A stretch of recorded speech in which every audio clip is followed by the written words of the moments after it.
He spent 3 years rebuilding his life after his wife cheated on him. Then he spent 2 more years destroying hers. This one's a slow burn. And by slow burn, I mean the man literally played the long game with his ex-wife's heart. Buckle up. I'm 36 now. The people in this story, their names are changed. Claire is my ex-wife. She's 34. Derek is my college buddy and the guy Claire cheated on me with. Marcus is my best friend, and Nina is Marcus's cousin. Claire and I were together since college. We went through everything together. Graduated, struggled, built a life. We got married when I was 25, she was 23. After the wedding, things got complicated. Not right away, but gradually. I was studying medicine, she was in accounting. There were things that worked for me but didn't work for her. Despite being married, she lived like she was single. And look, freedom in a marriage is normal, but from her side there was this obvious disregard for the whole thing. In 2016, she got a job as an accountant at Derek's company. Good pay. I was happy for her. After all, he was my friend.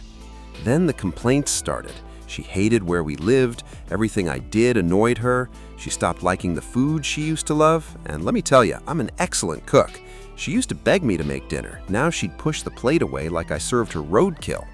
Classic. The man cooks for her, and she's out here acting like Gordon Ramsay's nightmare. Meanwhile, I can't even boil water without setting off a smoke alarm, so the audacity is unreal. Our fights got vicious. She started calling me worthless, throwing in my face that she made more money than me. I'll come back to that. The breaking point was when Claire and Derek started hanging out with our mutual friends without me. I heard rumors, asked them both directly. They said it was spontaneous and I just happened to be out of town. By the strangest coincidence, every single hangout happened on nights I wasn't around. Wow, what are the odds? It's like the universe just knew when he'd be gone. Or, they planned it, but sure, spontaneous. 2017 was the year my marriage died. I was sure something was going on because our bedroom life went completely cold. I was losing my mind from the suspicion. Every time I tried to talk, she'd shut me down. And yeah, I'm not a saint either. I yelled at her, demanding answers, because the anxiety was eating me alive. When the person you love won't talk to you, won't spend time with you, but insists nothing's wrong, how is that okay? That same year, we were doing great financially. All debts paid off.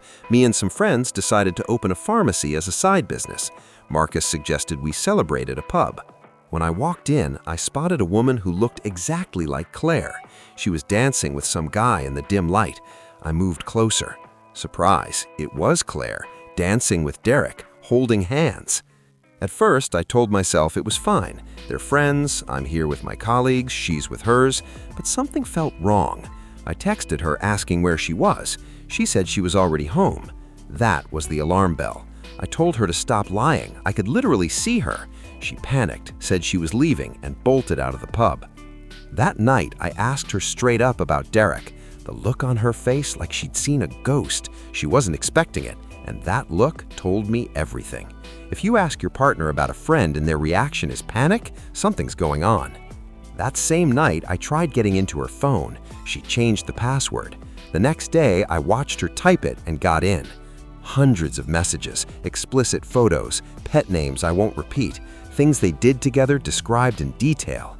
We'd made each other a promise. If either of us ever wanted something new, we'd be honest about it. She broke that promise too. A promise between spouses to be honest in this economy? That's adorable. I read everything. What hurt most wasn't what Derek said, it was what she wrote about how incredible that night at the pub was. Everything we built together, every promise, she torched it all. I cried the entire night. The next morning, I confronted her. No evidence in hand, just raw emotion. She screamed at me, called me a crazy abuser, and ran out. Then she told all our friends that I'd been abusing her. That same day, they created a group chat just to trash me. She cheated on him, and somehow he's the villain. That's some Olympic-level victim flipping, gold medal, standing ovation. When she came home that evening, she said she was in love with Derek and wanted a divorce. I asked if we could talk first. It turned into her tearing me apart. I lost my temper and yelled back. She called the cops. They asked me to spend the night elsewhere. I went to my sister's place. When I came back the next morning, Derek's car was parked outside my house. He'd spent the night. No explanation needed. They did it on purpose. I got a lawyer, no prenup, and she had already filed an abuse complaint. The situation looked terrible for me. She never apologized, never tried to fix anything. By law in our country, cheating isn't grounds for fault, so even with the affair, she was entitled to half of everything, and her complaint could have destroyed me completely. A few days later, while I was still at my sister's place, I tried reaching Claire. She wouldn't respond. She sent me one message: "We need to get divorced." That's it. 12 years of a relationship, 4 years of marriage, ended in one text. 12 years and she wrapped it up with the emotional depth of a pizza delivery confirmation? "Your divorce has been dispatched." I was certain Derek had simply taken my place. She handed me divorce papers. Everyone in our friends group believed I was the abuser and Derek was her savior. We officially divorced in early 2018. She was already openly dating Derek during the proceedings. He was her whole world. I lost my job, my home, my name, my reputation, all because of her little romance. I had to move to another city and start from zero. Marcus was my rock through it all. Got me a decent job, not what I had before, but better than nothing.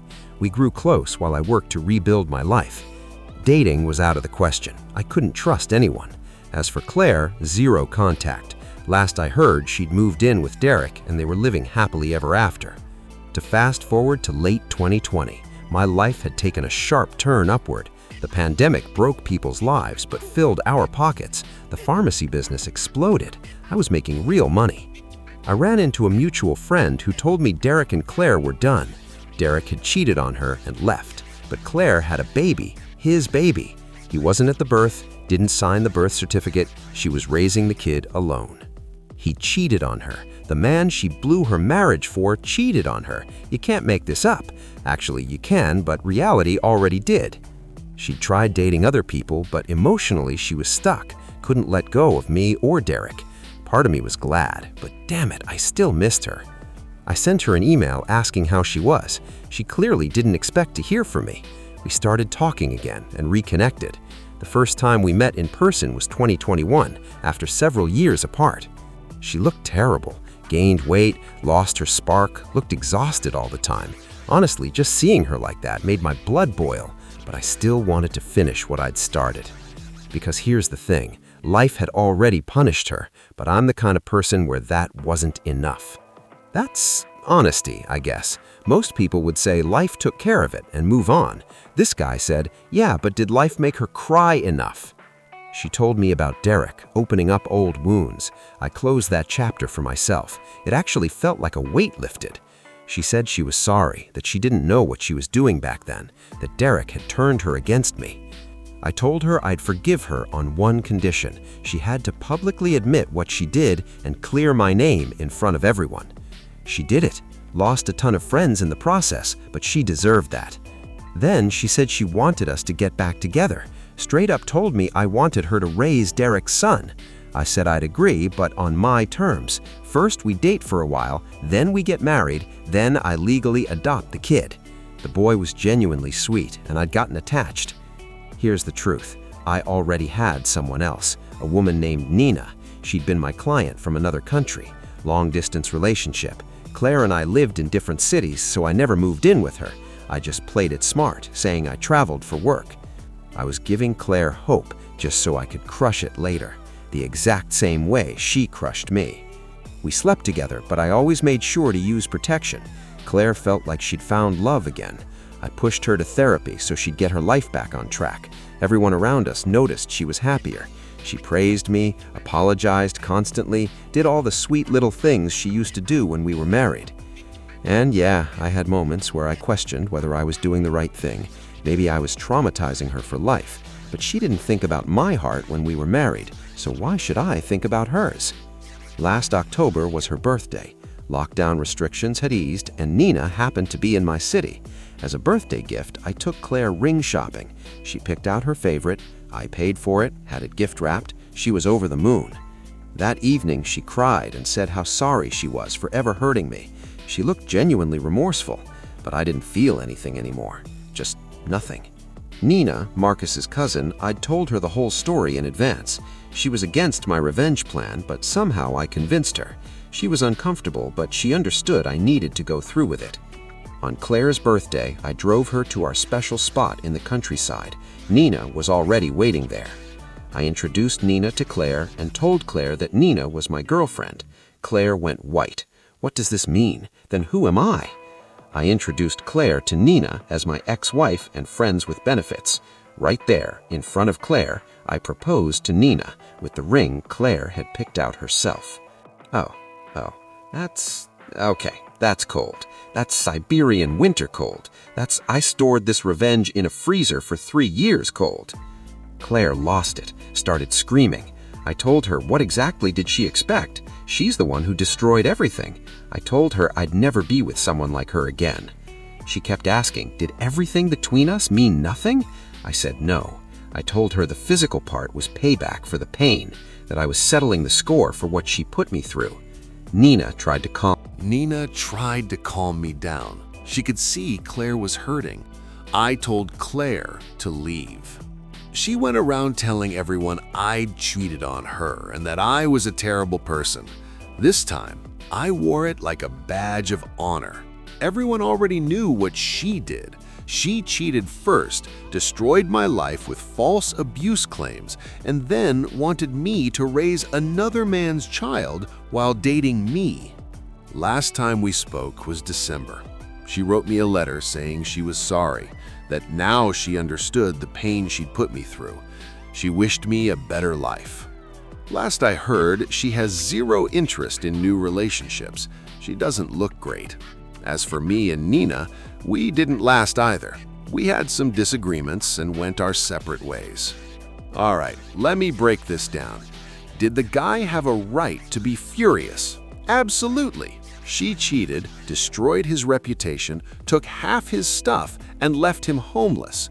That's not a bad breakup, that's a demolition. But spending 2 years pretending to love someone just to publicly humiliate them on their birthday with a ring they picked out? That's not revenge, that's a full-time job. He put more effort into this plan than most people put into their actual careers. And in the end, Claire's miserable, he's single, and the only person who came out ahead is Marcus, who stayed out of all of it. My advice? If someone wrecks your life, get rich, get healthy, and let them watch from a distance. You don't need to stage a dramatic proposal scene like some villain in a telenovela, unless you're me, in which case, call me. I'll direct it. I have notes. The real lesson here? Revenge might taste sweet in the moment, but bitterness is a full-time tenant if you let it move in. That said, document everything, always. If you've ever had your heart ripped out and then served it back with interest, I need that story. Comments now. The more dramatic, the better. Subscribe for more stories of people getting exactly what they deserve. Hades out.